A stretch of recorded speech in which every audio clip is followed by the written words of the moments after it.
ख़वातीन और हज़रात को आरफ किसाना के चैनल पर खुश आमदेद।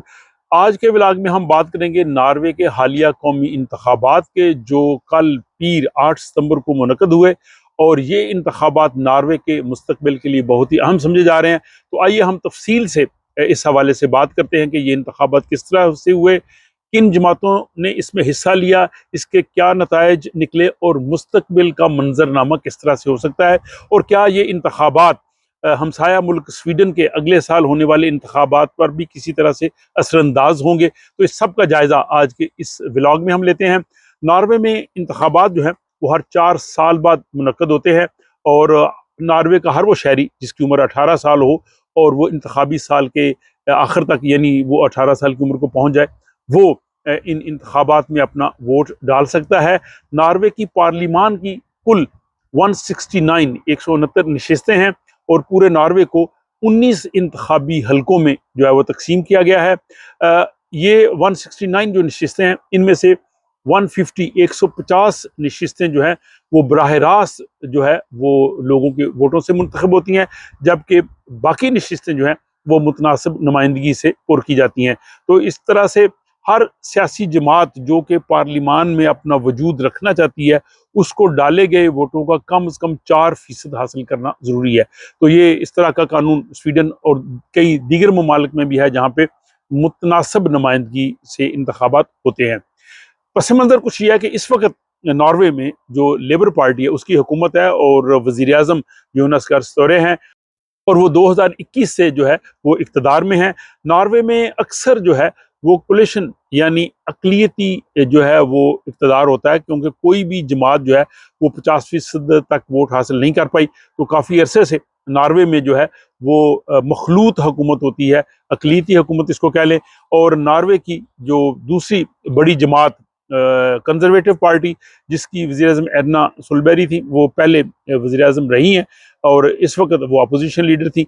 तो उनकी पार्टी का अहवाल भी जो है वो हम बताते हैं कि इन इंतखाबात में उसने किस तरह की कारकर्दगी का मुज़ाहरा किया है। और तीसरी बड़ी वहाँ पे जो जमात थी, अब इंतखाबात के बाद सूरत हाल बदल गई, वो प्रोग्रेसिव पार्टी है जो कि एंटी इमिग्रेंट पार्टी है। तो इन तमाम जमातों का जो अहवाल है, ये जो 8 अगस्त 2025 को नॉर्वे में इंतखाबात हुए हैं, तो अभी तकरीबन तमाम नताइज हमारे सामने आ गए हैं।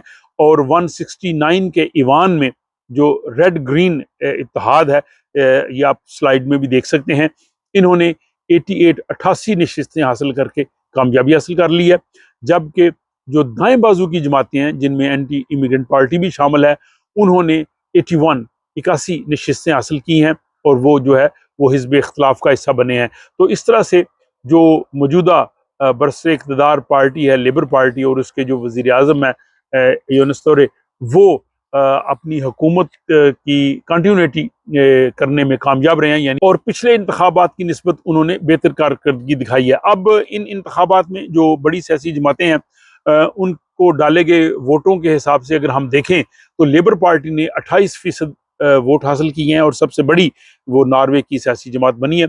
लेकिन दूसरी बड़ी सियासी जमात का टाइटल जो है वो कंजर्वेटिव पार्टी से प्रोग्रेसिव पार्टी ने छीन लिया है। उन्होंने 24% वोट हासिल किए हैं, जो उनके लिए एक हैरत अंगेज कामयाबी है। वो दूसरी बड़ी मुल्क की जमात बन गई हैं। इसके बाद नॉर्वे के इन इंतखाबात में तीसरी पोजीशन जो है वो कंजर्वेटिव पार्टी ने हासिल की है और गुज़श्ता 20 सालों में उसकी ये बदतरीन कारकर्दगी रही है और उसने सिर्फ 14.6 वोट हासिल किए हैं।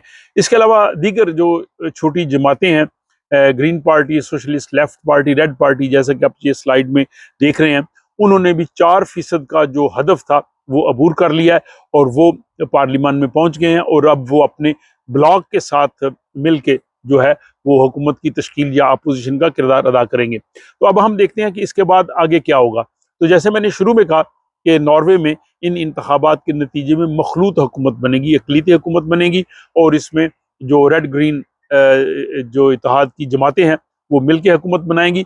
अगरचे इन जमातों में नज़रियाती इख्तलाफात भी काफ़ी हैं और वज़ीर आज़म के लिए इन सब को मुत्तहिद रखना भी इतना आसान नहीं होगा, क्योंकि इसमें जो ग्रीन पार्टी है वो इन्वायरमेंट पे ज़्यादा फोकस करती है और वो चाहती है कि 2040 तक, यानी 2040 तक नॉर्वे जो है वो तेल की पैदावार को ख़त्म कर दे। इसके अलावा जो रेड पार्टी है वो इंतहाई बाएं बाजू के नज़रियात रखती है और सेंटर पार्टी जो है वो ज़रई इस्लाहात चाहती है, जबकि सोशलिस्ट लेफ्ट पार्टी की अपनी तरजीहात हैं।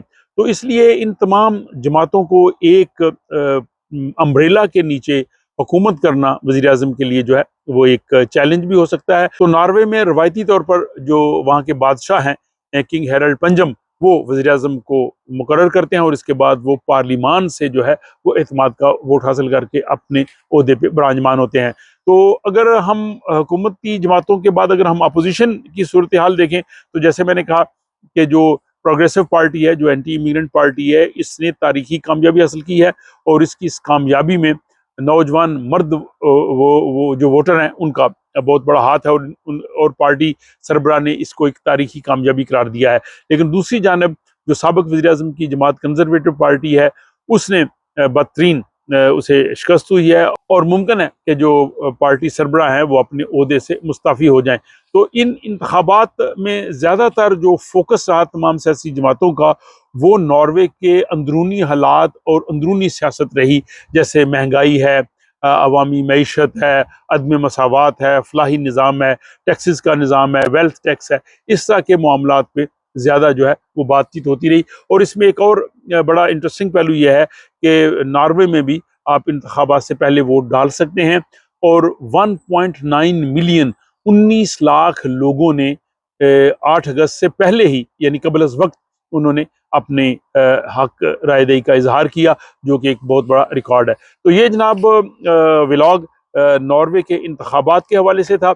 मुख्तसर इसमें यह है कि जो मौजूदा वज़ीर-ए-आज़म जो कि लेबर पार्टी से हैं, रेड ग्रीन इत्तेहाद से हैं, बाएं बाजू के नज़रियात रखते हैं, यानी उनके साथ वो दूसरी जमातें भी हैं, वो कामयाबी हासिल करने के बाद नॉर्वे में अपनी हुकूमत को जो है वो जारी रखेंगे। और अगरचे एंटी इमिग्रेंट पार्टी जो है वो इक़्तिदार में नहीं आई, लेकिन वो नॉर्वे की दूसरी बड़ी जमात जो है वो बन गई है, जिसके भी अहम असरात होंगे। बहरहाल आज के इस व्लॉग के हवाले से अपनी राय का ज़रूर इज़हार कीजिए। नॉर्वे में रहने वाले जो तमाम लोग हैं जिन्होंने इस इंतखाबी अमल में हिस्सा लिया, उनको मुबारकबाद पेश करता हूँ और वो आज के इस व्लॉग के हवाले से भी अपनी राय का इज़हार करें।